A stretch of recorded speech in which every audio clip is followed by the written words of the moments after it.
easy reload.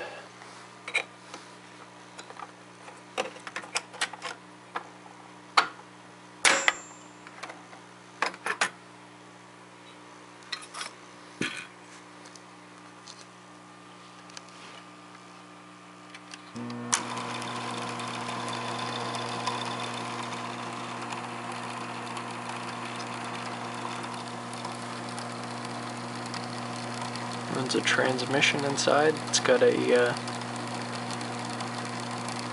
it's very much like the IBM Selectric. It runs a mechanism in there. These belts and wheels are the only moving parts in the entire thing. It's a hammer type, and you saw the CORONAMATIC,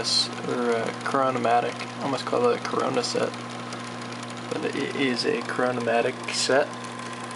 Slides in and out. This particular one only operates on black, but I have others that do black, clear, and red.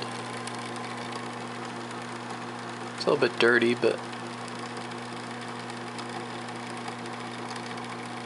see the difference between modern computer keyboards and the old typewriter style. Very awesome.